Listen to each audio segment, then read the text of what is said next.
रात के 9 बजे का समय था।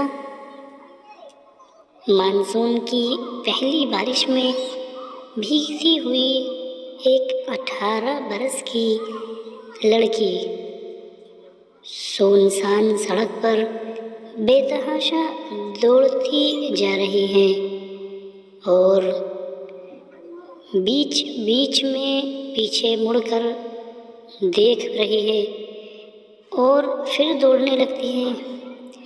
कभी सड़क के दाएं पहुंचती है तो कभी बाएं, लेकिन रुकने का नाम नहीं लेती। लगातार बारिश की वजह से सड़क पर पानी भर रहा है, यहाँ तक कि रास्ता भी समझ नहीं आ रहा है। दौड़ते हुए उसे ठोकर लग जाती है और वो छपाक करती हुई उस भरे हुए पानी में गिर जाती है। लड़की घबरा जाती है।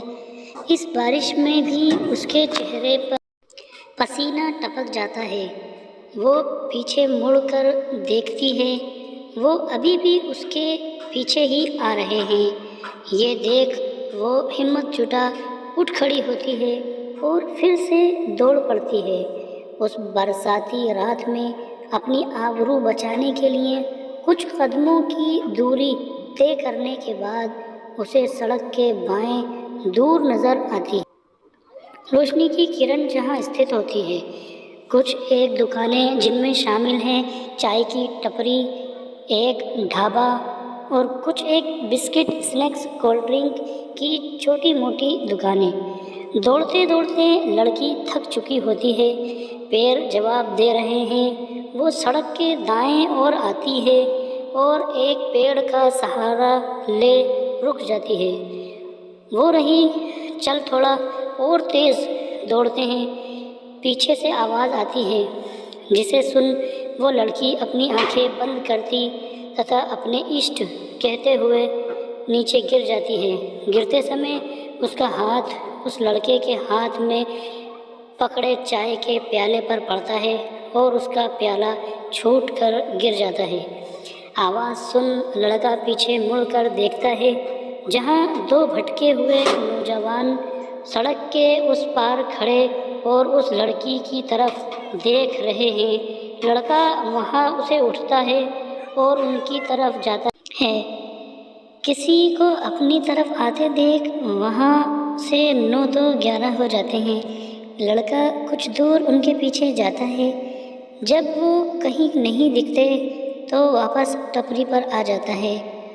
रोहन, ज़रा 2 चाय लाना, वहाँ कार्य करने वाले एक बंदे को आवाज़ देते हुए कहता है।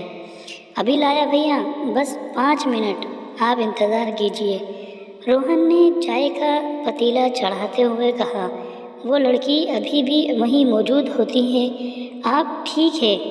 लड़के ने कैसे पास ही पड़ी कुर्सी पर बैठते हुए पूछा। जी, लड़की ने कहा। लड़का, कौन थे ये लड़के, क्या आप उन्हें जानती हैं? जी नहीं, हम नहीं जानते। दरअसल आज ऑफिस में ज़रूरी मीटिंग थी एवं कुछ कार्य भी पेंडिंग में पड़ा हुआ था, तो हम उसी पेंडिंग कार्य को निपटाने लगे, जिसमें हमें समय का ध्यान नहीं रहा और काम ख़त्म करते करते 8:30 बज गए। समय देख हम अपनी बॉस को इन्फॉर्म कर वहाँ से घर के लिए निकले तो बाहर घनघोर बारिश हो रही थी। हम खड़े होकर ऑटो का या टैक्सी का इंतज़ार करने लगे। 5 मिनट तक जब कोई टैक्सी नहीं मिली तो हम हिम्मत कर पैदल निकल गए। ऑफिस से कुछ ही दूरी पर सड़क बिल्कुल सुनसान हो जाती है। वहीं से लोग एक गाड़ी में बैठे थे। हमें सड़क पर अकेला देख हमारे पीछे आने लगे। हमें कुछ संदेह हुआ तो हमने दौड़ लगा दी और यहाँ तक आ गए। कहते हुए वो लड़की चुप हो जाती है। भैया, आपकी चाय। रोहन 2 कुल्हड़ वाली चाय आगे बढ़ाते हुए कहता है। लड़का, एक इन्हें दे दो, लड़की की तरफ इशारा कर कहता है। लड़की चाय ले लेती है और अपने दोनों हाथों से कुल्हड़ पकड़ चाय की चुस्की लेने लगती है। लड़का अपनी चाय ले बातचीत आगे शुरू करता है। कोई बात नहीं, जो हुआ सब उसमें सबक लीजिए और बाकी एक बुरी घटना समझकर भूल जाइए। जी धन्यवाद, कहते हुए लड़की अपनी चाय की आखिरी चुस्की लेती है। वैसे मेरा नाम सुशांत है, पेशे से टीचर हूँ। अगर आप कहें तो आपको आपके घर ड्रॉप कर सकता हूँ। ये मेरा आइडेंटिटी कार्ड है, आप चाहें तो चेक कर सकती हैं। जी उसकी ज़रूरत नहीं है, आप यहीं थोड़ा आगे चलकर जो पहला मोड़ पड़ेगा ना, उसी मोड़ के किनारे हमारा घर है, आप वहीं छोड़ दीजिए। लड़की सुशांत से कहती है, जी ठीक है, आप यहीं बैठिए और ये कोट पहन लीजिए, मैं अभी आता हूँ। अपना कोट उतार कर उस लड़की को देते हुए सुशांत ने कहा। वो अंदर जाता है और रोहन को चाय के पैसे के साथ एक चॉकलेट देता है। भैया आप रोज़ मेरे हाथ की चाय पीते हो और फिर मुझे ये चॉकलेट देकर जाते हो, आप कभी ये बात नहीं भूलते हैं ना। जितना हो प्यार बांटो, खुशी बांटने से बढ़ती है। कहते हुए सुशांत मुस्कुराते हुए वापस आ जाता है और पास ही खड़ी अपनी बाइक स्टार्ट करता है। आप वहाँ क्यों खड़ी हैं, चलिए आपको ड्रॉप कर देता हूँ। लड़की अभी कुछ ही देर पहले की हुई रोहन और सुशांत दोनों की बातें सुन लेती है और सोच रही है, क्या सच में कुछ लोग ऐसे भी हो सकते हैं जो दूसरों की खुशियों का इस तरह ख्याल रखते हैं। सुशांत बाइक का हॉर्न बजाता है, जिसे सुन वो लड़की अपनी सोच से बाहर आ बाइक पर बैठ जाती है और सुशांत इस पहली बारिश में बाइक सड़क पर दौड़ा देता है। दोनों के बीच एक खामोशी छा जाती है, जिसे वो लड़की अपने शब्दों से कुछ यूँ कह तोड़ती है। अच्छा आप टीचर हैं तो क्या विषय पढ़ाते हैं आप, क्या मुझसे शेयर कर सकते हो? वो क्या है ना, मुझसे ज़्यादा देर चुप नहीं रहा जाता, लेकिन कुछ देर पहले तो इतना कम बोल रही थी आप, तो मुझे लगा कि खैर छोड़ो। मैं तो हिस्ट्री टीचर हूँ और हिंदी साहित्य से विशेष लगाव है। अच्छा आपको भी हिंदी साहित्य से लगाव है? तो हमें भी है। शाम को तो उपन्यास पढ़कर ही हमें नींद आती है। सुशांत और वो लड़की बहुत सी बातें करते हैं, एक दूसरे के बारे में काफ़ी कुछ जान लेते हैं।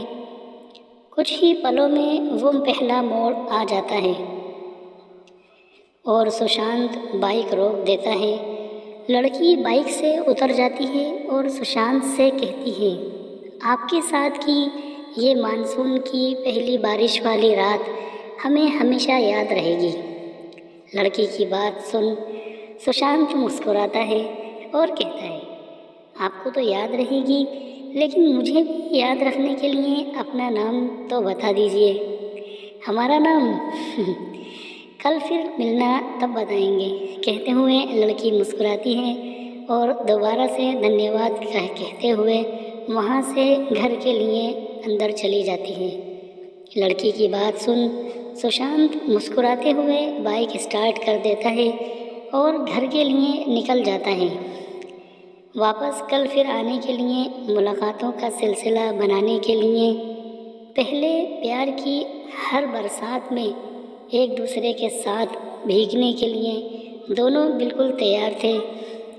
दूसरे दिन वादे के मुताबिक वो उसी जगह सुशांत से मिलने चली आई। सुशांत उसे देखकर बहुत खुश हुआ। उसने अपना नाम रश्मि बताया। रश्मि के माता पिता का एक कार एक्सीडेंट में मौत हो गई थी, या वो अपने चाचा चाची के साथ रहती थी। उसके चाचा चाची उसे अपनी बेटी की तरह प्यार करते थे। धीरे धीरे दोनों की दोस्ती प्यार में बदल गई और अब दोनों का मिलना भी बहुत ज़्यादा होने लगा। अब वो दोनों अपने इस रिश्ते को आगे ले जाना चाहते थे। सुशांत ने अपने माता पिता से शादी की बात की। सुशांत के माता पिता भी इस शादी के लिए मान गए। सुशांत और रश्मि दोनों हमेशा के लिए एक हो गए। दोस्तों, आपको ये कहानी कैसी लगी कमेंट करके ज़रूर बताएं और हमारे चैनल को सब्सक्राइब ज़रूर करें। धन्यवाद।